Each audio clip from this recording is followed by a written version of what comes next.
हमारी neighbour country Pakistan में इतना कुछ चल रहा है कि इसका नाम ही यहाँ पर कई लोग बदलने की सोच रहे हैं और नया नाम जो सजेस्ट किया जा रहा है वो कुछ और नहीं बल्कि बैनिस्तान है।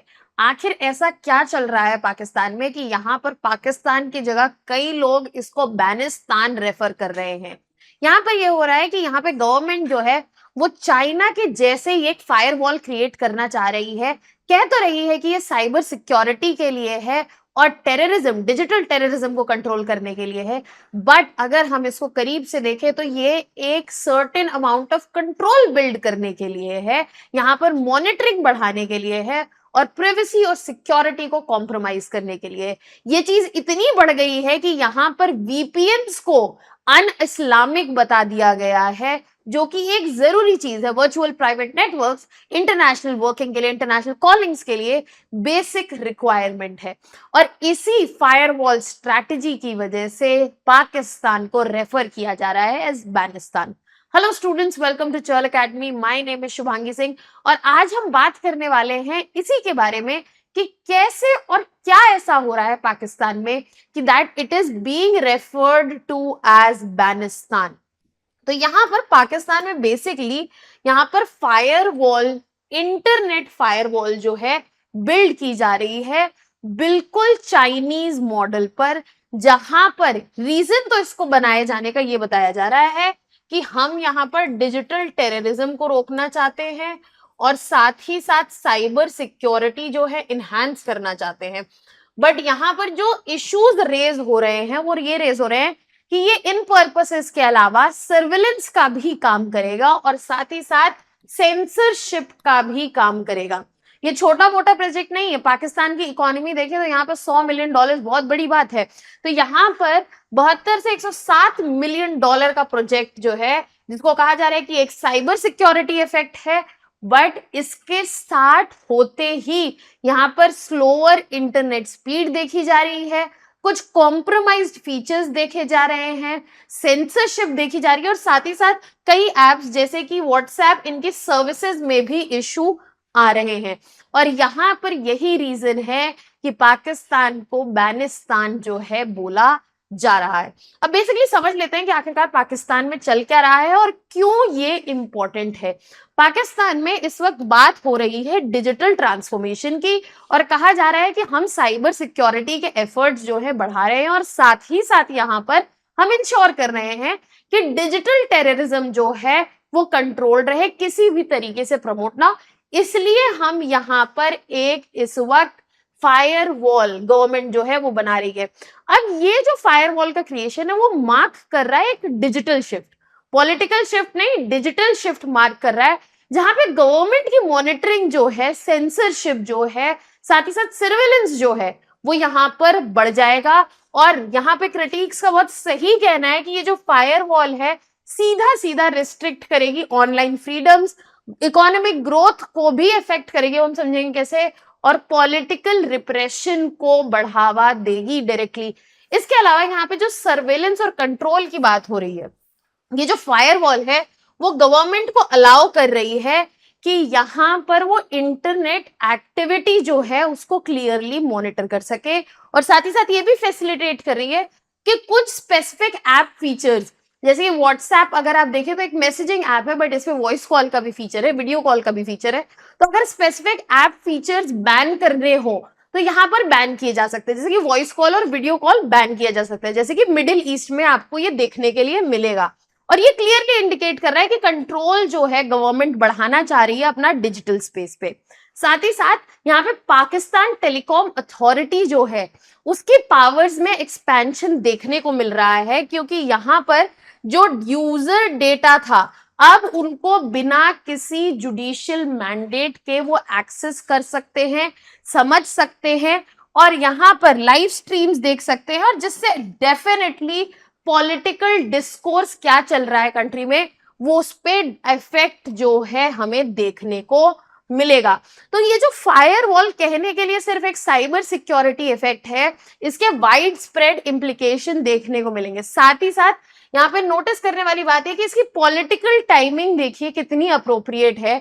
जहां पर इंटेंसिव फॉर्म में इमरान खान के सपोर्टर्स का अरेस्ट चल रहा है और यहाँ पर कंसर्न्स जो हैं इस वजह से रेज हो रहे हैं कि ये एक्सप्रेशन और जो फ्रीडम है, साथ ही साथ प्रिवेसी है, उसको कॉम्प्रोमाइज करने की कोशिश है। जो testing of this firewall system जो स्टार्ट हुई है वो इसी वक्त क्यों स्टार्ट हुई है, क्योंकि यहाँ पर जो ये क्योस क्रिएट हो रहा है, इमरान खान के सपोर्टर्स जो हैं, जो वॉइस कर रहे हैं अपना डिसेंट, अपनी बात रखने की कोशिश कर रहे हैं, ये इसी टाइम ये टेस्टिंग क्यों स्टार्ट हो रही है। तो यहाँ पे भी कुछ कनेक्शन स्टैब्लिश हो रहा है। इसके अलावा गवर्नमेंट ने clearly VPN use, virtual private network का यूज जो है यहाँ पर रिस्ट्रिक्ट कर दिया है, जो कि बहुत जरूरी है अगर आपको सेंसरशिप नहीं लगानी है या फिर आपको यहाँ पर किसी तरह का पब्लिक डिसेंट के बारे में बात करनी है, उसको एम्पलीफाई करना है। और स्पेशली प्रोटेस्ट की वजह से, प्रोटेस्ट के समय पर वीपीएन बहुत जरूरी हो जाता है। इसके अलावा वीपीएन का एक बहुत बड़ा रोल है, अगर आप इंटरनेशनल कॉलिंग, इंटरनेशनल वर्किंग करना चाहते हैं तो वर्चुअल प्राइवेट नेटवर्क्स जो है एक बहुत बड़ा इंपॉर्टेंट रोल जो है प्ले करते हैं यहाँ पे।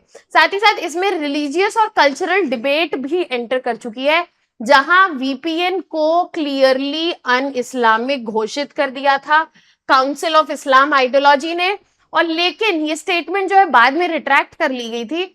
बट यहाँ पे वीपीएन एक टेक्नोलॉजी को भी बता दिया गया कि ये अन इस्लामिक है और इसका यूज जो है नहीं हो जाना चाहिए। तो ये जो वीपीएन का क्रैकडाउन हम देख रहे हैं, रिस्ट्रिक्शन देख रहे हैं, उसको सपोर्ट भी मिल रहा है, यहाँ पे रिलीजियस और कल्चरल बैकग्राउंड से डायरेक्ट सपोर्ट मिल रहा है।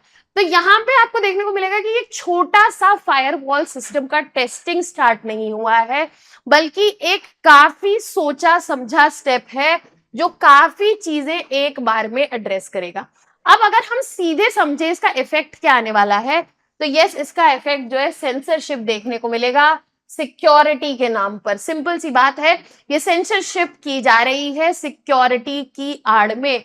यहाँ पर नई फायरवॉल जो फैसिलिटेट करेगी ग्रैन्युलर सेंसरशिप, जहां पे कुछ स्पेसिफिक फीचर्स ऐप के ब्लॉक हो सकते हैं, किसी भी तरह का यूसेज जो है देखा जा सकता है, और ये यूज होगा समझने के लिए कि बेसिकली कंट्री में चल क्या रहा है, और एक रेजीम एस्टैब्लिश करने की कोशिश की जा रही है जैसे चाइना और मिडिल ईस्ट में रहती है। साथ ही साथ सर्वेलेंस जो है वो इस वक्त बढ़ जाएगा। पाकिस्तान का जो प्रीवियस वेब मैनेजमेंट सिस्टम था वो उससे ये नया फायरवॉल सिस्टम जो है कई स्टेप्स आगे, क्योंकि वीएमएस डब्ल्यूएमएस में सिर्फ यूआरएल फिल्टरिंग का ऑप्शन था और डीप पैकेट इंस्पेक्शन के फीचर्स थे। अब ये जो चाइनीज मॉडल बेस्ड फायरवॉल जो बन रही है, इससे सर्वेलेंस भी बेहतर होगा और साथ ही साथ सेंसरशिप करने की जो कैपेबिलिटीज हैं वो डायरेक्टली इनहैंस हो जाएंगी। और यहाँ पर इससे डायरेक्टली आराम मिलेगा जब आपको इंटरनेट ट्रैफिक को अपने हिसाब से कंट्रोल करना है। तो गवर्नमेंट के हाथ में इंटरनेट ट्रैफिक किस डायरेक्शन मूव करने जा रहा है वो कंट्रोल जो है काफी ज्यादा बढ़ जाएगा। इसके अलावा मीटा डेटा की स्क्रूटनी जो है, अगर हम मीटा के प्लेटफॉर्म्स की बात करें तो यहाँ पर जो कॉन्वर्सेशन है वो एंड टू क्रिप्टेड जरूर है, बट यहाँ पर बेसिकली आप सिर्फ कंटेंट नहीं देख सकते मैसेजेस का, यही है जो एंड टू एंड इनक्रिप्टेड है, बट आप ये देख सकते हैं कि कौन बात कर रहा है, कहां बात कर रहा है और कब बात कर रहा है। तो यहाँ पर डेफिनेटली कंटेंट मैसेजेस के नहीं दिखेंगे, बट प्रिवेसी जो है और सिक्योरिटी जो है वो कॉम्प्रोमाइज होगी, क्योंकि ये तो डेफिनेटली पता चल रहा है कि who is part of the conversation, where and what time. तो यहाँ पर प्रिवेसी और सिक्योरिटी जो है वो भी मीटा डेटा के थ्रू कॉम्प्रोमाइज होती हुई दिख रही है। अब इसके इम्प्लीकेशंस जो है यहाँ पर हमें ब्रॉड इम्प्लीकेशंस देखने को मिलेंगे, चाहे पॉलिटिकल हो, चाहे सोशल हो, चाहे इकोनॉमिक हो। अगर हम पॉलिटिकल की बात करें तो गवर्नमेंट कंट्रोल जो है हमें क्लियरली बढ़ता हुआ दिख रहा है और पब्लिक डिसेंट जो है आने वाले समय में सप्रेस होगी, क्योंकि इंटरनेट रिस्ट्रिक्शंस जो है उनको यूज किया जाएगा ताकि ऑपोजिशन जो है उसको नीचे किया जा सके, स्पेशली इस माहौल में जहां पे प्रोटेस्ट जो है चल रही है। इसके अलावा अथॉरिटेरिज्म में एक बढ़ावा देखा जाएगा, क्योंकि अथॉरिटेरियन रिजीम्स जैसी होती हैं, जैसे कि मैंने एग्जांपल दिया मिडिल ईस्ट, चाइना, ये मॉडल जो है वो बहुत ही सिमिलर है उन रेजीम से, और ये डायरेक्टली हेल्प करेगा पॉलिटिकल फ्रीडम को कम करने में, डेमोक्रेटिक एक्सप्रेशन को हटाने में, और साथ ही साथ ऑपोजिशन की जो वॉइसेस हैं उनको दबाने में। तो यहाँ पे डायरेक्टली एक तरीके से अथॉरिटेरियनिज्म जो है हमें राइज होता हुआ दिख रहा है। अब अगर हम इकोनॉमिक इम्प्लीकेशंस की बात करें तो ब्रॉड इकोनॉमिक इम्प्लीकेशंस भी है यहाँ पे, जहां पे सबसे पहले सफर करेगा आईटी सेक्टर। फ्रीलांसर्स हो, बिजनेस पर्सन हो जो यूज करते हैं VPN so that international working जो है हो सके, उनको बड़े चैलेंजेस फेस करने पड़ेंगे, क्योंकि इस वक्त जो है रिस्ट्रिक्टेड एक्सेस दिया जा रहा है वीपीएन को।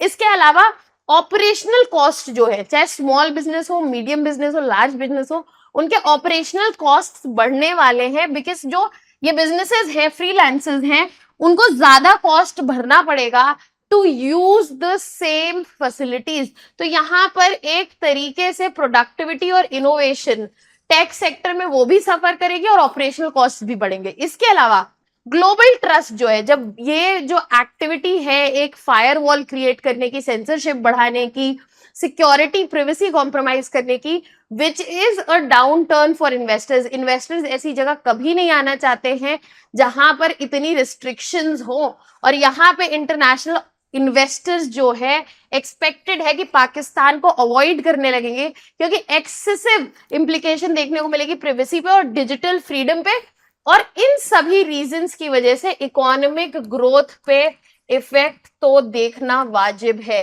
जहां पे ये कंट्री ऑलरेडी एक कंसर्न्ड पोजीशन में है इकोनॉमिकली, ऐसे स्टेप्स का इम्प्लीकेशन देखना जरूरी है, ताकि ये इकोनॉमिक फैक्टर्स जो है, इकोनॉमिक ग्रोथ जो है, उसको फर्दर स्टाइफल ना करें। इसके अलावा अगर हम बात करें social and civil liberties implications की, तो इरोजन ऑफ प्रिवेसी, जहां पर सर्वेलेंस बढ़ रहा है, सेंसरशिप बढ़ रही है, यहाँ पर प्रिवेसी जो है, पर्सनल प्रिवेसी तो कॉम्प्रोमाइज हो रही है, साथ ही साथ सिविल लिबर्टीज भी कॉम्प्रोमाइज हो रही है। फ्रीडम ऑफ एक्सप्रेशन जो है उस पर एक बहुत बड़ा इंपैक्ट देखने को मिलेगा, और साथ ही साथ पब्लिक बैकलैश जो कि ऑलरेडी स्टार्ट हो गया, बैनिस्तान वर्ड ही वहां से आया है।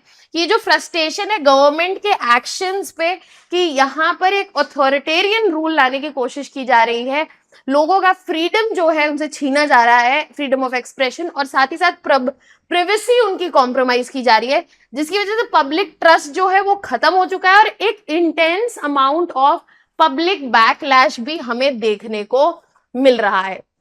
अब इन सब से पाकिस्तान पे तो ये इम्प्लीकेशंस होंगे, बट ये बहुत बड़े ग्लोबल चैलेंजेस भी क्रिएट करेगा यहाँ पर, क्योंकि सबसे पहली बात कि ग्लोबल प्रिवेसी और सिक्योरिटी स्टैंडर्ड्स जो हैं वो कॉम्प्रोमाइज होंगे। कैसे? पाकिस्तान अगर ये फायरवॉल जो जिसको टेस्ट कर रहा है वो ले आता है, तो यहाँ पे एक प्रेसिडेंट सेट हो जाएगा कि ऐसे काम किया जा सकता है, ऐसे रिजीम्स क्रिएट हो सकती है, ऐसे ऑथोरिटेरियन रिजीम्स क्रिएट हो सकती है, जो कि बाकी नेशंस भी यूज कर सकते हैं, जहां पे डेमोक्रेटिक वैल्यू कम होगी, एंड ऑब्वियसली यहाँ पर ग्लोबल प्रिवेसी और सिक्योरिटी स्टैंडर्ड जो है वो कॉम्प्रोमाइज होंगे। इसके अलावा ऐसी एक्टिविटीज की वजह से फ्रैगमेंटेशन ऑफ इंटरनेट देखने को मिल रहा है। जब जब कंट्रीज अपनी अपनी रिस्पेक्टिव फायरवॉल्स क्रिएट करने लगेंगी, वर्चुअल प्राइवेट नेटवर्क्स को रिस्ट्रिक्ट करेंगी, तो ये मतलब बना रहे कि इंटरनेट है वो भी जो है बट गया है, और ग्लोबल इंफॉर्मेशन का जो फ्लो है और वर्किंग है वो भी रिस्ट्रिक्ट होगी।